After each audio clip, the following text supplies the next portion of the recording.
a lot of us going through the pandemic, I think, are more aware than ever of the mental illness that can go on and how it can literally happen to anybody. And I think it's probably fair to say that mental health is going to have an impact on you at some point in your life, whether that's you directly experiencing it or you loving someone with mental illness.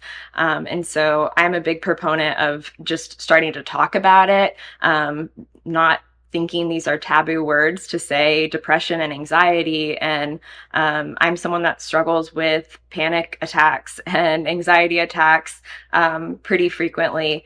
And I didn't even realize I had anxiety until I was, off in college, but it was something I had struggles with my entire life. And depression was really one and the same for me. Going through chronic illness and those things just really impacted that even more. Before I was really on a good treatment plan for my chronic illness, I was very depressed, and I was very much not the person I am today because I was stuck in this mindset of like, this low point is all there is.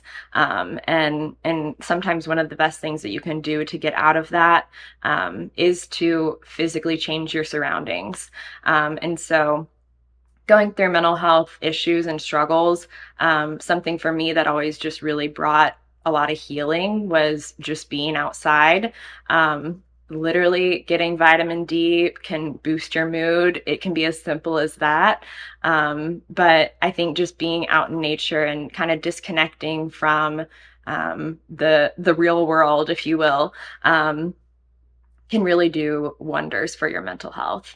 I've always been someone that would escape to the lake or the river and just kind of get away. And so I think that training for a big hike or setting these goals can be something that is really healthy for you mentally too. Obviously for me, the training process was a big physical challenge, but it's also that mental challenge of feeling like you're capable of doing something that you think might be outside of your comfort zone, and getting out there and doing it. It gives you this confidence boost that you can't really get anywhere else. And it gives you this kind of physical representation of getting past the discomfort and finding your reward after that. And so I think that was a really cool thing to see how that mentally played out in my training and in my canyon adventure itself.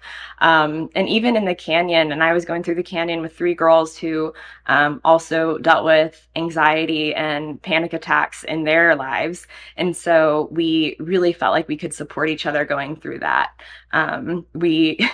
My best friend and I ended up having a panic attack at the end of the canyon. And we can laugh about it now because we both know that those things are temporary. And even going through it, and we were just very aware of our own mental health going through this adventure. And so in the moment where we're in pure exhaustion and pure hell, in the moment of like going through these horrible last 5 miles where we're sick and dehydrated and not feeling good anymore, and then that triggering that panic attack where we're like, we know we're almost out of here, and logically it should be no big deal, but you're exhausted and you can't always control that. Having somebody to walk through your anxiety with you, having someone to support you through those moments is also a really great tool. And so being open about your mental health can do that. It can open these doors for other people to have conversations with you. And you find people who are going through the same things as you, and they can be your support through it too.